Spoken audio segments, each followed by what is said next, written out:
Hello, I'm Tim Harris. This is Julie Harris, and this is Real Estate Coaching Radio. That's right. So make sure that you hit the subscribe button so you won't miss any future episodes. Thanks again for popping by. Hit that like button, and don't forget to leave your comments and questions so we can get right back with you. We will. Thank you for continuing to make our podcast, Real Estate Coaching Radio, the #1 listened to podcast for real estate professionals in at least the United States. And let us know what you think about this video. Leave your comments below. Thank you. We are back, and today Julie and I are going to be talking about the buyer agent commission lawsuit. We're answering all of your questions, and this is from a lot of questions we've been getting on Instagram and people directly messaging us. And we're going to be going through the different questions that we've been answering for all of you on this podcast. And then what we're going to be doing is sharing with you guys some oversight, some insight that we've developed from having researched this fairly intensely for the last 2 weeks. And I want to really put it out there that Julie and I are not legal experts. We're not in any way, qualified to even pontificate on some of our forecasting of what's going to happen over the next 2 to 3 years. But we're going to do it anyway. But just understand that if you listen to us for legal advice, you're crazy. We're just your, Don't do it. We don't do it. We're your real estate coaches. So the purpose of today's podcast, and this is going to hopefully be the last time we talk about this topic for a while. The purpose of today's podcast is to calm the nerves of the industry, because a lot of you real estate agents, I have great news for you, really aren't going to be affected by this anytime soon, if ever. And so a lot of you are, I think, really allowing your fear to take over, and you're not thinking clearly. So that's the intent of today's podcast, to help you think clearly and give you a very clear understanding of what to expect that will happen next. And, and we are going to throw out some, I think, warnings for some of the small and medium-sized brokers, some things you better be on the lookout for as well. But yeah, we're going to get into all that today. Yeah, so what this drills down to helping you figure out exactly what you should be doing now as a result of the commission sharing lawsuits. And again, as Tim has said many times, as we've told you on this podcast, this is an ongoing, fluid situation. Nothing is going to happen overnight. Let's talk about that. Yes, go ahead. All right, so right now there's a big appeal going on, the one that everyone was, the suit that NAR lost effectively, and a few of the largest brokers. So that is going to be appealed. The appeal process takes 2 or 3 years on average. And we actually went to a friend of ours that was one of the largest plaintiff's attorneys. He was a class action lawsuit guy. He's retired now, who used to work on behalf of plaintiffs who were suing pharmaceutical companies. And so he knew a ton about this and just kind of fire hosed us with information. And I asked him specifically, like, if, for example, a brokerage settles, like Remax settled for $50 million prior to the start of this, does this prevent them from getting sued essentially under the same exact lawsuits going forward? And he said no. He said what's going to happen over the next 2 or 3 years while this appeal goes on is you're going to see dozens and dozens and dozens of copycat lawsuits that are going to get filed. Now, where that becomes problematic is if you're a real estate brokerage of any size, you're going to actually have to have sort of a legal war fund set aside to defend all of these lawsuits. And so what will happen in 2 or 3 years when the appeal is hopefully won by NAR, which we believe it will be, then you're going to see an end to all the other copycat lawsuits. But what then will, I'm not an attorney, but this is what I was told. There are 92 district courts in the United States. And what happens is each of these district courts essentially oversees or governs over like 4 to 6 different states. And again, if I get any of these facts wrong, and some of you guys are legal experts, then please correct me, and I'll correct us on the podcast, no problem.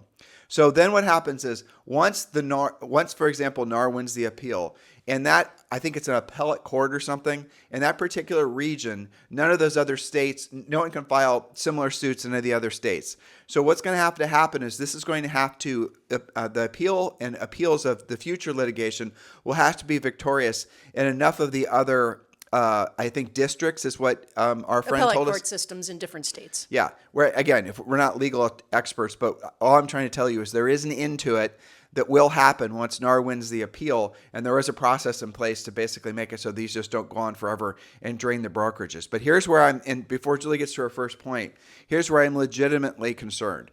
I'm not concerned for agents' boots on the ground because nothing really is going to effectively change for you guys. You're going to get paid the same. The commissions are going to work the same.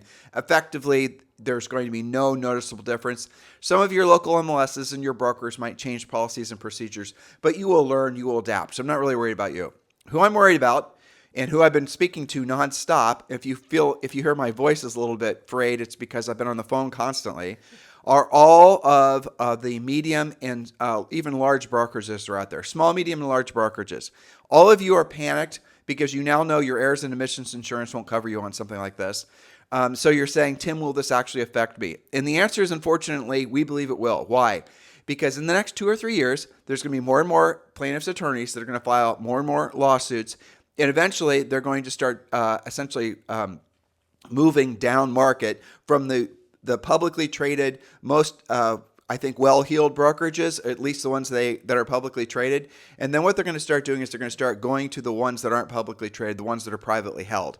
Now, if you have assets, if you have buildings, if you have things like that they can find out from public searches, then you're probably going to make it to the top of the list. It's not so dissimilar to when, unfortunately, the foreclosure crisis started. Sorry for this parallel, but this is what it reminds me of. No, that's a good parallel, I think. Well, in California. Yep. So in California, what we saw, Julie and I are paying attention to this in 2007, 2008.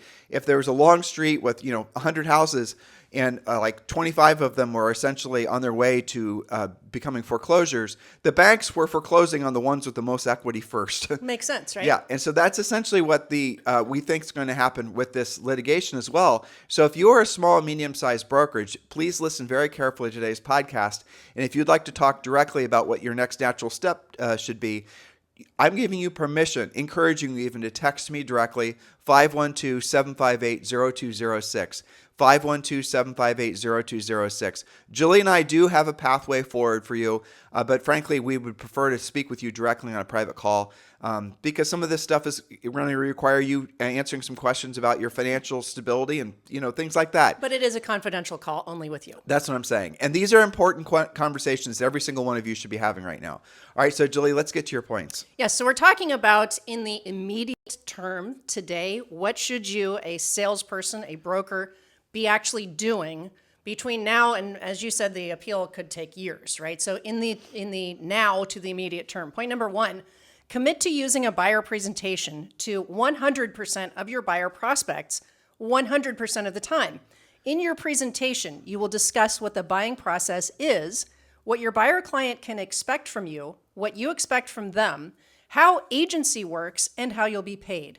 Don't have different rules for different situations. It doesn't matter what the lead source was, the price range, their personality type, or how long you've known them. Present every time. And that's an advantage to you is that, oddly enough, when you're presenting using, like, for example, in Premier Coaching, we have a formal buyer presentation. I don't even remember how many pages it is. Do you remember? I think it's about 20 pages, and it's essentially turnkey, and it comes with scripts. Right. Well, this is part of Premier Coaching. So what's going to happen is you're going to get into the habit now, brokers, teams, remember, you got to get your agents doing this, of going through this presentation. The presentation is explaining what a buyer agent does, not just from the legal aspect of agency, but also from how they work with for sale by owners, how they work with expireds, notice of defaults, builders, all this different things, how commissions work. The whole thing is laid out in the buyer agent presentation. And the end result of the buyer agent presentation is the buyer signing a state required agency form and an actual buyer agency contract. What we're trying to help all of you to clearly understand is you should have been doing this since forever, honestly. We've always coached all of our agents, all of our teams, all of our brokers to get their agents to use exclusive buyer agency contracts. It gives you, oddly enough, an unfair advantage in the eyes of the buyer, which does, I think, for a lot of you, confuse you. Why does it give you an unfair advantage?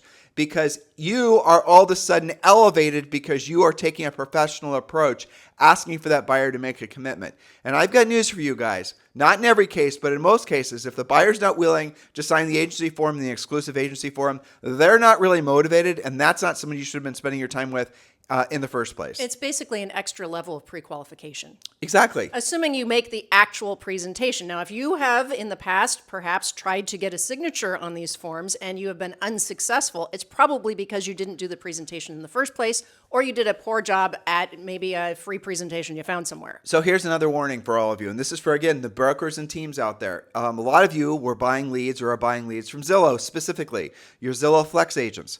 Well, in some of your markets, it's entirely possible that the MLSs, they're going to be very proactive, rightfully or wrongfully, on changing the nature of how buyer agency commissions work.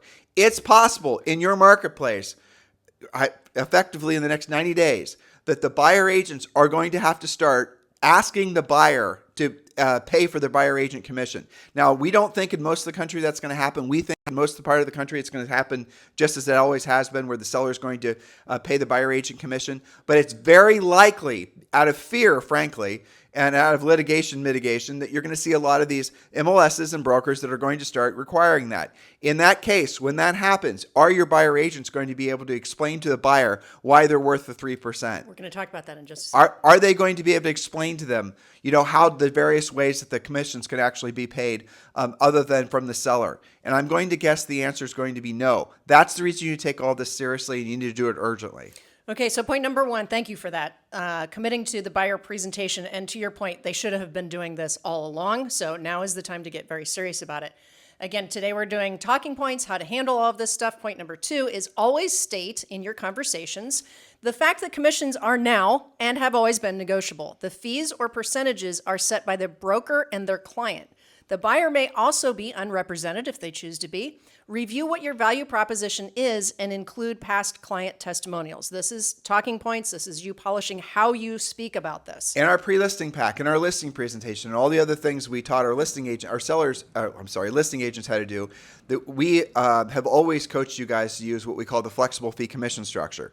Which, by the way, the flexible fee commission structure and the fact that Julie and I have been advocating for all of you to use exclusive buyer agency contracts is because we knew, and this is all going all the way back to the late 90s, we knew there would be a day when it was, frankly, when the commissions would be essentially payable by the buyers or payable by the sellers. It was easy to assume that the market was going to evolve in that direction, litigation or no litigation. So if you've yet to actually formalize the manner in which you do business and you're feeling fear of that, unfortunately or fortunately, I believe that is something you should be fearful of. You definitely need to be formalizing the way you should do business. You should do it urgently, because what's going to happen? Let's say 3 months from now, boom, the laws are changed, the rules are changed. There's no longer an automatic, buyer agent commission, and now buyer agents now have to actually explain to the buyer why they're paying their commissions. And I'm going to go back and finish the point I was making about Zillow Flex agents. All right, so if you're a Zillow Flex broker or team and you're buying these leads from Zillow, let's say it's at 40%, and there's some sort of broker split, even if it's not much, and then you're having to pay all the other associated fees. Now, that's a lot. And the buyer agent themselves is only going to be making on average, about 20%, 15 to 20% after all the fees. Now, that's based on a commission of 2.5% or 3%. Mm-hmm. What if all of a sudden the commissions now are half that in your market because you've not yet learned how to negotiate on your behalf as a buyer's agent? What happens if you're accepting Zillow Flex leads for a 40% referral fee, and your average commission goes from $10,000 on the buyer side now to $6,000 or $5,000 before paying your broker, before paying even your buyer agent? And I'm talking to brokers and I'm talking to teams right now. What's going to happen to your buyer agent team? Your buyer agent team needs to urgently learn how to actually do this so that you then can, frankly, keep your business viable. Now, I believe what Zillow is going to do is Zillow is actually going to increase their referral fees, but they're going to get that buyer agency contract, exclusive buyer agency contract signed on your behalf. But still, your margins are still going to get vastly depleted.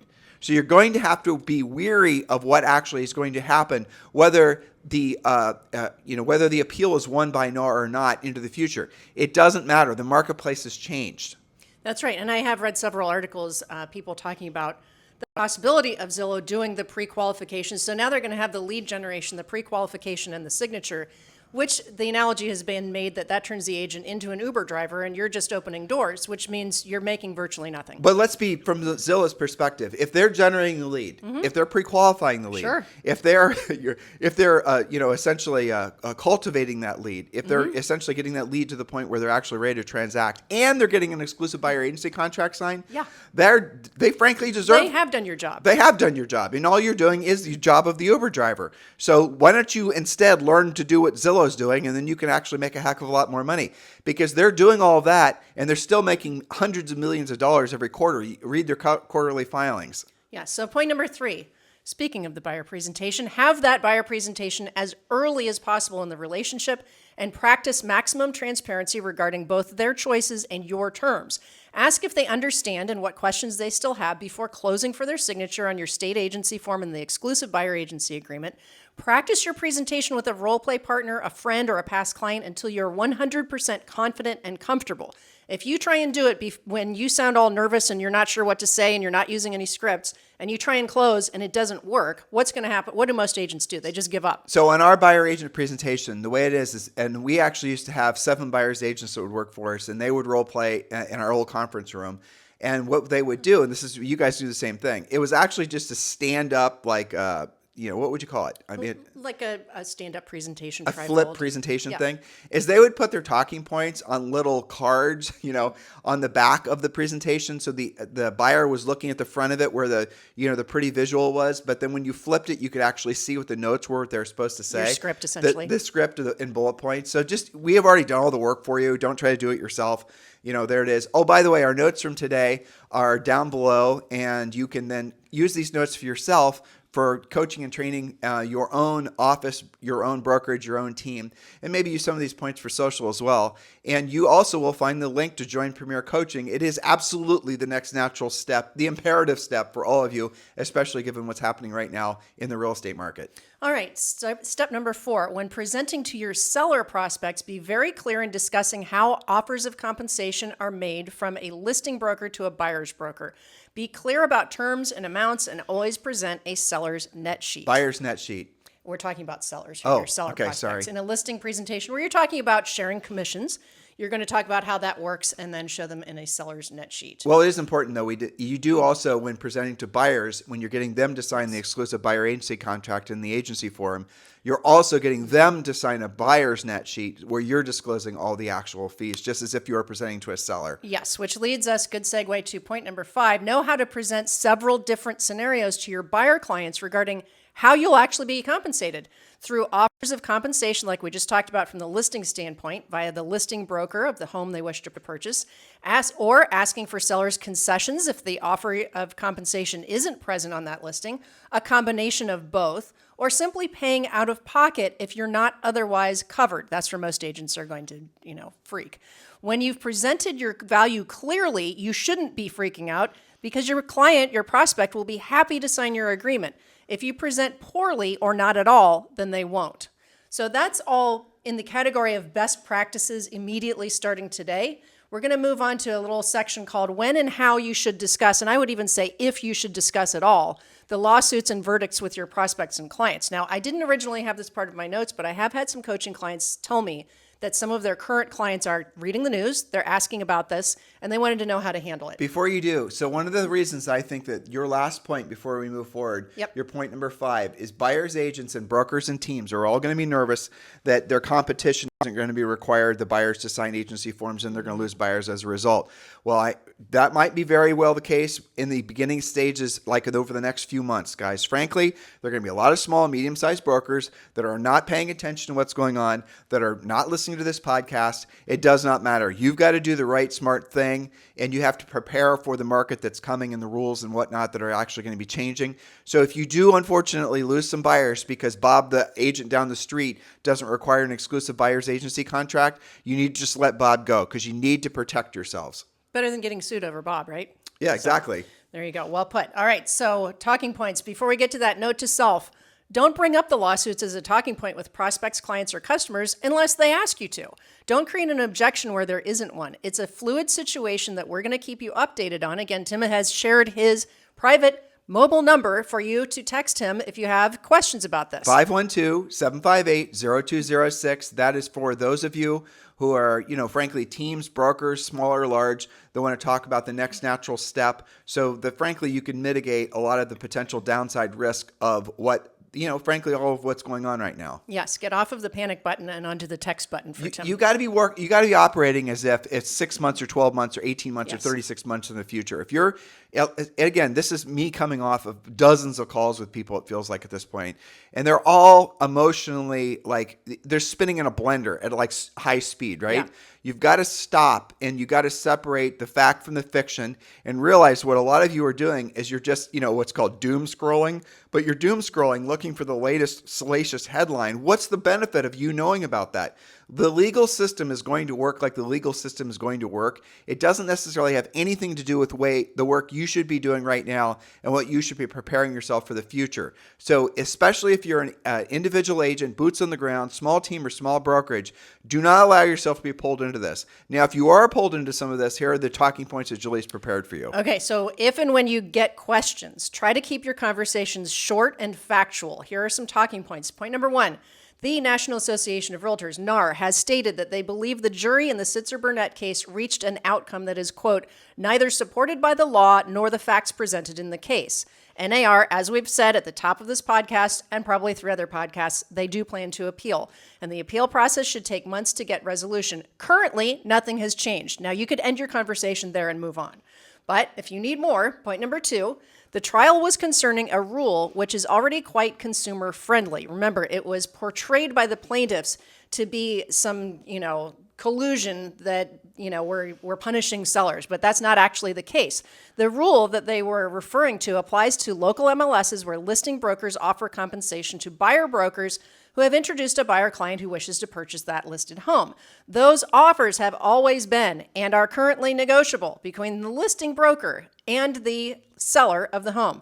They can be a flat fee, a percentage of the sale price, a sliding scale based on the purchase price, or as little as $0 or $1 depending on the MLS. So in other words, negotiable. The negotiable. So the thing where it is an interesting little carve out that the plaintiff's attorneys found to pick on, because for the most part, essentially, when you look at most MLSs across the country, the co-ops were always the same for a long time, except when the market changed and it became a very hot seller's market.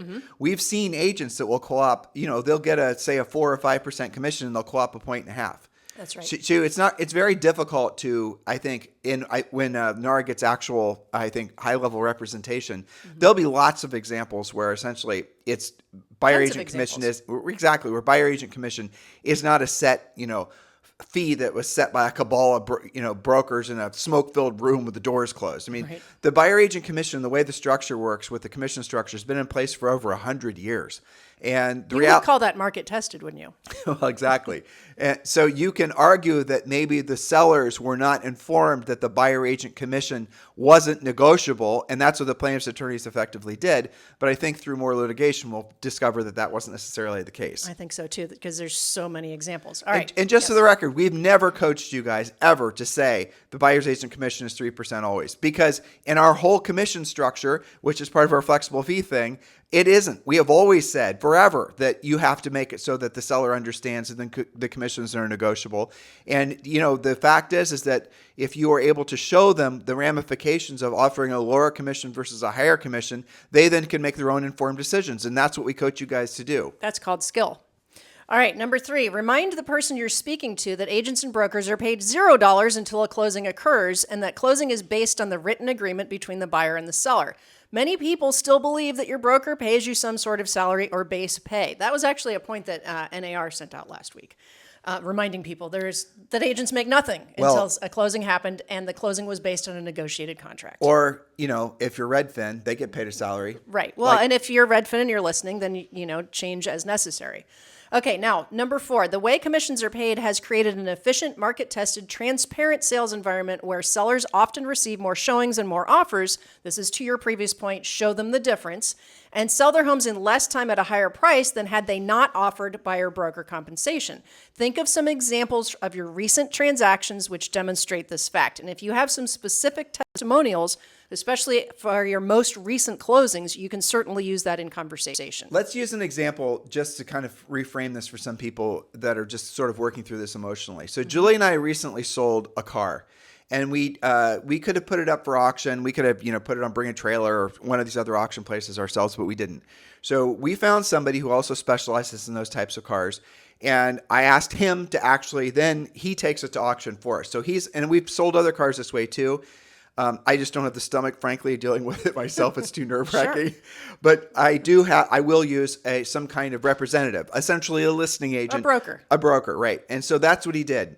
And so the auction ended, and the final price was less than what the reserve was. And the reserve was essentially a number that we'd all agreed to the car was worth. And if it doesn't sell for that amount of money, then it's not going to be sold. Well, the buyer still wanted to buy it, even though he wasn't willing to pay what we wanted as far as the reserve. So what ended up happening was the listing agent or the representative that was representing us, I said, this is what I want my net to be. And I told him I want it to be $1. Okay. That's what my net would have been had it sold for the higher price with his full commission.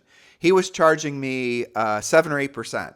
So at 7 or 8%, my dollar, it wasn't a dollar, but I'm just using numbers, right? So it basically would have previously, had it sold for the reserve, it would have covered his selling fees, it would have covered the transaction fees, and I would have netted my dollar. Essentially, your own net sheet is the math you were doing in your head. Right. And so what I told him was, I said, is if he can net me $1, I don't care about the rest of the math. Because if he can get me what I would have gotten had it sold for the reserve price, what it sold for the list price, let's say, if my net's the same, what do I care with all the transaction costs and all the commissions and all the other crap? And so he ended up making like $8,000 on this sale, $8,500 or something. And he was fine with it. He said, okay, fine. I'll just rather, I'll let it go. I'll sell it to this buyer. I'll make my $8,500 and we'll do business again. To which I said, fine. So that's an example of basically how commissions actually work in real estate as well. And all of you guys been in those situations before. And if you haven't, you're going to be. I mean, that's the nature of how the market's going to work. So what you're going to do when you're presenting to a seller is the seller is going to say, as long as I net this, I don't care what this is. And as long as what the seller's expecting, then you're going to be able to accomplish the seller's goals.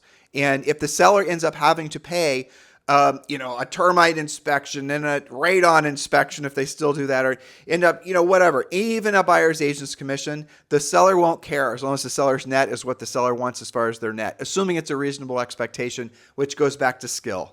And what you just did, your version talking about a car sale, was essentially 80% of a listing conversation about commission. It was very similar to the script. When you're showing them 3 net sheets, you're right. That's where I learned it. When you're showing them 3 net sheets, you show them a seller, you show them this is like your worst case scenario, Mr. Seller. Like, let's say the house is $400,000. And if the house were to only sell for $375,000, this is what your net is. And if this was the reasonable, the middle one's going to be reasonable. If it sells for $400,000, this is what your net's going to be. And if we get all the stars align and we sell for $425,000, this is what your net's going to be. Maybe we get a bidding war or something. Exactly. These are your 3 scenarios, Mr. Seller. So your worst case scenario, pointing to the first one where you're showing them the net, that's your worst case scenario. If that's the best we could do, would that be acceptable? And the seller's going to say probably yes, or give or take a little bit. That's your floor. Now you know what everything on top of that is, where you can cover commissions, transaction fees, things that need repaired, running the raccoons out of the attic. That was basically their reserve. Exactly. Right? What price won't you go below? But so this is the way the business has always worked. And if you don't have the skill set, learn the skill set right away, because the idea that you're going to be able to get a real estate license, or if you have a buyer's agent's team and they're going to be able to float in and out of working with buyers without having a higher skill set, those days are effectively over, regardless of the results of the appeal. So in the interim, in the next 2 or 3 years, however long the appeal process takes, you're going to have to learn how to be more professional in how you approach this industry from both the listing side and the buyer side. But here's the good news for you. We have always coached agents to operate like this. This has always been the whole process that we've always used. The industry has finally caught up. Boy, this sounds arrogant, but it's true. I know. The industry has finally caught up to what Julie and I have been preaching from the highest mountaintops. Yes, for decades. So quite literally. I mean, do you remember in the 90s when ABR came out and everybody freaked out and oh my gosh? Well, I'm pretty sure that's when we started doing the formal buyer presentation. Then we polished it through the 2000s. And I mean, this is not, and I have to say, I'm super proud of our coaches, of our coaching clients. I've had a lot of coaching calls with my own elite coaching clients, and they are in no way freaking out. You know what their reaction is? Because as a coach, we have to say, I'm sure you know about the commission lawsuits, where are you at on that? And you know what, they're all like, totally fine. I've been doing this forever. I do what you say in coaching. I get the signature. I do the presentation. If they won't sign it, then I don't really want to work with them anyway. Let's talk about something else. Right. Which is the right answer, assuming that you're skilled. And that brings me to our last point today, number 5. Communication and transparency is key. There will inevitably be some changes in how things are done. We talked about that today regarding agent and broker commission. Right now, as long as you follow what we talked about on this podcast, then you should continue to thrive representing both buyers and sellers in the most professional, caring, and competent way possible. if and when commission practices noticeably change, anything legal especially, again, we're not attorneys, but we'll tell you what's going on. We're going to keep you updated. And of course, we will actively update our presentations and scripts through Premier Coaching as we always have. But fortunately, right now, they are 100% updated and best practices. So Yeah, exactly. I mean, we really don't have to change anything. I have had that question from coaching clients, though. If something hits the fan, are you going to just, tell me what to do? Yeah, well, Yes. of course. But listen, ultimately, we don't want to be your gurus. That's not what Julie and I's life mission is. We want to get you to the point where you can be your own guru, where you have enough natural talent and skill. Well, scratch the word natural, where you've earned the right to essentially be your own guru and essentially lead other people. That's what we're hoping to do. Our mission, really, if you want to really know what's driving us, is we are doing our best to bring up the next generation of real estate leaders, be it coaches and trainers, or be it people in our EXP Realty group, or be it, just individual practitioners. The next generation is going to have to learn things at a different, like in the past market, guys, everybody was spoiled. Look how many companies there were in the industry that were selling stuff to agents that now agents have wised up they didn't really need in the first place, right? Mm-hmm. Look to how many of you guys were buying buyer leads, not really giving a hoot about what the net was because you just figured you were making enough money, not paying attention to the fact that the average buyer agent commission has been going down steadily for the last 5 or 6 years in most markets, and not realizing that as a result you weren't making any profit. All of that stuff is washing out. All of the bad ideas, all the good ideas that turned into bad ideas over the last 15 to 17 years are all washing out of the market now because of the changes in the market. And this litigation, what it is, it's a change accelerator. That's what's going to happen. So all these changes were taking place anyway in a lot of the big regions of the country, but this is going to cause everything to happen really, really fast, which for some of you that are ill prepared, it's going to be shocking. So you know what you're supposed to do right now. Take it seriously. Do your own homework on this. Don't, go to a million different places for a million different opinions, because you'll just get 2 million different opinions and you'll end up right where you started with no real actions to take. Do the smart thing. Do the hard things first, which is going to learn how to actually compete at the highest level in this new market. We strongly encourage you, obviously, to join Premier Coaching, and we've made it easy for you. You can join Premier Coaching for free. The link is down below. In the meantime, brokers, teams, anybody that's looking for the next natural step, a progression from your current quagmire, I am encouraging you to text me directly at 512-758-0206, and we will have a confidential conversation. Be ready to share with me numbers so that I can actually do some real math for you. So do text me directly at 512-758-0206. Have a fantastic day, and we'll talk with you tomorrow. A whole new subject, something fun, your 5-year plan. Way more fun. Way more fun. All right, so we'll talk to you guys tomorrow. Hello, thank you for having watched this video. Please remember to subscribe to our YouTube channel. That's right, and don't forget to hit that like button, leave your comments and questions below, and we will get right back with you. Thank you for watching this video, and remember to watch the next one. You're going to love that one.